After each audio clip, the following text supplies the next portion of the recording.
안녕하세요. 파타야 망고TV입니다. 2020년 4월 1일 태국 코로나19 관련 소식입니다. 누적 검사자 1,506명 추가되어 21,603명, 누적 확진자 120명 추가되어 1,771명, 치료 중 환자 1,343명, 누적 완치자 74명 추가되어 416명, 누적 사망자 2명 추가되어 12명입니다. 11번 사망자는 79세 태국인 남성으로 당뇨와 만성 신부전증이 있었고 12번 사망자는 58세의 태국인 남성으로 기저질환이 없었습니다. 한국 대사관 공지에 의하면 4월 1일부터는 태국에서 환승을 허용하지 않는다고 태국 민간항공청에서 공지할 예정이라고 합니다. 따라서 태국을 경유하는 모든 항공편들은 승객의 탑승을 출발국에서 제한할 예정이니 이 점 참고하시기 바랍니다.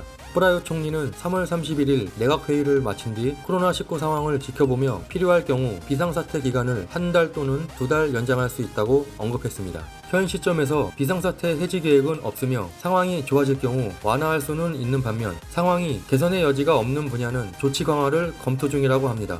방콕 지사는 코로나19 확산 방지 조치로 새로운 지침을 발표했습니다. 4월 1일부터 4월 30일까지 모든 상점 및 길거리 노점상들은 00시 자정부터 새벽 5시까지 영업 금지를 명령했습니다. 또한 다중이 모이는 것을 방지하기 위해 모든 국립사립공원을 4월 30일까지 폐쇄할 것이라고 발표했습니다.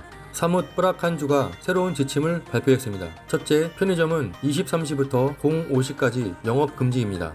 세부사항으로는 개인 간 거리 1m 이상 유지, 입구에 손소독제 배치, 직원 및 고객은 항시 마스크를 착용해야 합니다. 둘째, 시장에서도 알코올 손소독제를 준비해야 합니다. 판매자와 구매자 모두 마스크를 착용해야 합니다. 모든 사람은 외출 시 항상 마스크를 착용해야 합니다. 이 규칙들은 모든 사람이 엄격히 준수해야 합니다. 기간은 4월 1일부터 4월 30일까지입니다.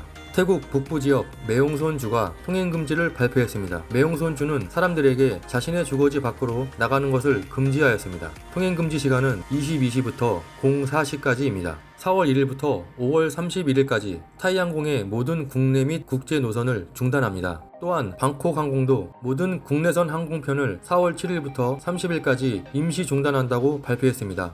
타이스마일 항공이 승객 중에 확진자가 발생되어 조종사와 승무원 7명을 격리시켰다고 합니다. 확진자 승객이 나온 항공편은 3월 26일 수완나폼에서 나라티왓까지 이동한 항공편명 WE291이며 확진자 좌석 번호는 40J라고 합니다. 3월 31일 방콕 방스역에서 나라티와주 숭아이코록으로 가던 기차 안에서 코로나 확진자가 사망했다고 합니다. 파키스탄에서 귀국한 이 남자는 수완나폼 공항을 통해 들어왔고 검역소에서는 열이 없어서 통과했다고 합니다. 사망자는 57세 태국인 남성이며 지병으로 당뇨가 있었다고 합니다. 사망자가 탑승한 기차 정보는 방콕 방스에서 나라티왓 숭아이코록으로 가는 37번 급행열차 4번 객차이고 좌석 번호는 28번이라고 합니다.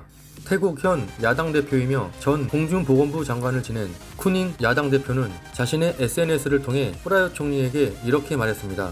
지금 코로나19 사태의 심각성을 고려해 오늘날 안 좋은 경제 상황에서 대량 구매할 필요가 없다고 생각되는 무기 구매 등에 대한 국방부 예산을 0.1% 삭감하여 코로나19에 필요한 물자나 의료장비 등에 먼저 쓰여야 합니다. 제일 중요한 첫 번째는 현장에 나가 있는 의사, 간호사 및 기타 의료 종사자에게 부족한 의료 물자를 보급해야 하고 또한 병원에 부족한 의료장비를 긴급히 지원해야 한다며 총리에게 제안하였습니다. 마지막으로 쿠닝은 이렇게 말하였습니다. 우리는 잠수함, 탱크 등 고가의 모든 군사 장비가 우리나라를 위협하는 코로나19로부터 보호할 수 없다는 것을 강조하고 싶습니다.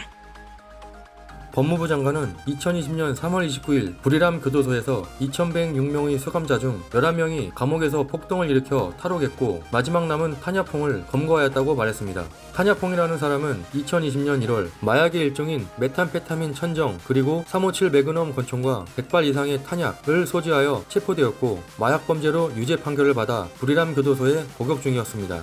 11명의 죄수들은 동료 죄수들과 문과 벽을 부순 뒤 철장을 자르고 탈출하였으며 타냐퐁은 담장을 넘어 교도소 인근에서 옷을 훔쳐 입고 오토바이를 훔쳐 도주하였습니다. 3월 30일 용의자와 비슷한 인상착의를 발견했다는 시민들의 제보로 경찰들과 수색하던 중 논무항 마을 근처 산림 지역에서 오토바이를 찾았고 그 후 논무항 주변 지역을 수색하여 31일 오전 1시 30분쯤 오토바이와 약 3km 떨어진 곳에서 타냐퐁을 체포하였습니다. 3월 31일 촌부리 박람웅 농푸지구에 사는 51세 남성이 자신의 집 옆 차고에서 목을 매 자살하는 사건이 일어났습니다. 그의 직업은 노점에서 커피를 파는 사람이며 이 남성은 정신질환을 앓고 있었다고 합니다. 그는 자신이 코로나에 감염된 것이라고 착각하여 아내와 아들에게 옮길 것을 두려워해 극단적인 선택을 하였다고 합니다. 촌부리주 박람웅에서는 이 남성에게 코로나19 검사를 진행하였고 음성 판정을 받았다고 합니다. 태국 국세청은 코로나19로 인해 어려움을 겪는 개인, 자영업자, 중소기업을 지원하기 위한 유예사항을 발표하였습니다.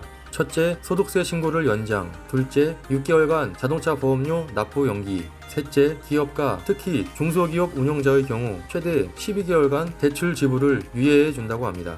사케오 주의 9번째 확진자가 파타야에서 돌아온 38세의 태국인 여성 웨이트리스라고 보고했습니다. 그녀는 3월 26일 아프기 시작했으며 3월 30일 확진 판정을 받았습니다. 확진자의 동선 두 곳입니다. 만운 박사의 말에 의하면 코로나19 바이러스는 공기 중에서 배양한다고 합니다. 즉, 코로나19 바이러스는 공기를 통해 전염시킬 수 있으며 결핵과 다르지 않다고 말했습니다. 한 공간 내에서 확진자가 3시간 동안 머무를 시 공기 전파 등을 통해 50에서 60명이 감염된다는 전문가의 보고입니다. 코로나 바이러스는 공기 전파가 가능하고 공기에서 3시간 정도 생존할 수 있다는 과학 보고서가 나왔다고 합니다. 앞으로 사람이 많은 곳에는 가지 않는 것이 좋겠습니다. 마지막으로 태국 내 코로나 바이러스 날짜별 전파 과정입니다.